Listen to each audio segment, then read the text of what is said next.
Hello বন্ধুরা, আজকের ভিডিওতে আমরা ডিসকাস করতে চলেছি ৬টি এমন পাওয়ারফুল ফাইন্যান্সিয়াল রুল যেটার মাধ্যমে আপনারা আপনাদের মানিকে খুব স্মার্টলি ম্যানেজ করতে পারবেন।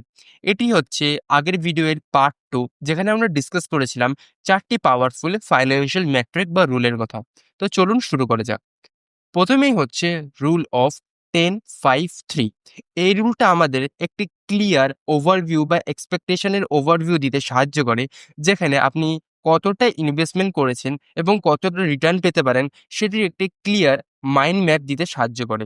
এখানে বলছে আপনি 10% রিটার্ন পেতে পারেন কোনো স্টকসে ইনভেস্ট করলে, 5% রিটার্ন পেতে পারেন কোনো বন্ডসে ইনভেস্ট করলে, এবং 3% মাত্র 3% রিটার্ন পেতে পারেন আপনি যদি সেভিং অ্যাকাউন্টে ইনভেস্ট করে থাকেন বা আপনার যদি ব্যাংকে খাতা থাকে বা সেভিং অ্যাকাউন্ট থেকে থাকে। তাহলে এটি একটি রিয়ালিস্টিক এক্সপেকটেশন সেট করতে আপনাকে সাহায্য করে। তারপরে হচ্ছে রুল অফ 100। রুল অফ 100 কি?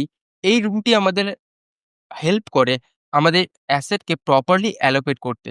ফর এক্সাম্পল, আমার ৩০ বছর বয়স এবং এই রুলটির দ্বারা বা এই রুলটি বলছে আমার যত বছর বয়স হবে তার সাথে ১০০ দিয়ে মাইনাস করলে যত পার্সেন্টেজ হবে বা যত আসবে সেটাই হচ্ছে আমার বন্ডস টু স্টক রেশিও। মানে আমার যদি ৩০ বছর বয়স হয় তাহলে ১০০ দিয়ে মাইনাস করার পরে আমার আসবে 70% বা 70। তাহলে এই 70% বা 70% মানি আমি স্টকসে ইনভেস্ট করব এবং 30% বন্ডসে ইনভেস্ট করব। এবং যত আপনার বয়স বাড়বে বা যত আপনি বৃদ্ধ হবেন, ততই আপনার এই রেশিওটা শিফট করবে। তারপরে হচ্ছে রুল অফ 11। রুল অফ 11 কি বলছে? রুল অফ 11 বলছে যে ফর লেটস সে আপনি কোথাও লাইফ ইন্সুরেন্স করবেন। এবার আপনি কতটা আপনার এক্সপেকটেশন থাকা উচিত লাইফ ইন্সুরেন্সের দিয়ে? মানে কতটা রিটার্ন আপনার সেই লাইফ ইন্সুরেন্স বা মিনিমাম কতটা কভারেজ আপনাকে সেই প্ল্যানটা দেবে?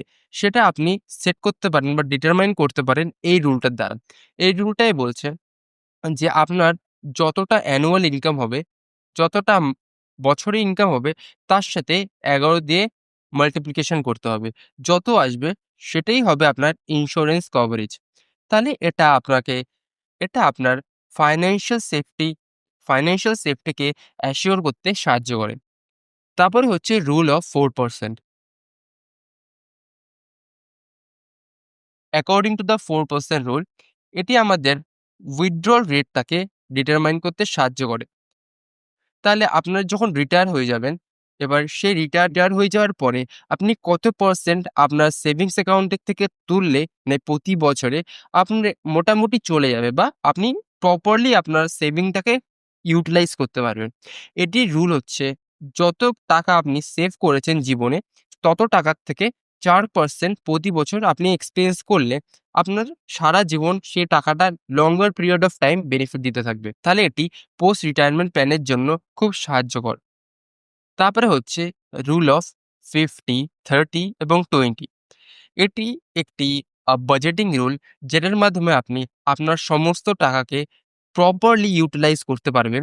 এখানে বলছে 50% টাকা আপনি আপনার নিডস এর জন্য খরচ করবেন, যেমন ফুড, রেন্ট, বিলস এক্সেট্রা। আর 30% টাকা আপনি আপনার চাহিদা বা ওয়ান্টস এর জন্য খরচ করবেন, যেটা হচ্ছে এন্টারটেইনমেন্ট, ট্রাভেল এক্সেট্রা বা আপনি কোথাও মুভি দেখতে গেলেন।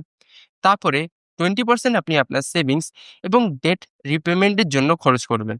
এটি হচ্ছে একটি আইডিয়াল মানি ম্যানেজমেন্ট টেকনিক। তারপরে হচ্ছে emergency fund. Emergency fund rule কি? এমার্জেন্সি ফান্ড রুল হচ্ছে এটি একটি মানি ম্যানেজমেন্ট টেকনিক। এটির ফর্মুলা হচ্ছে emergency fund minus financial safety net.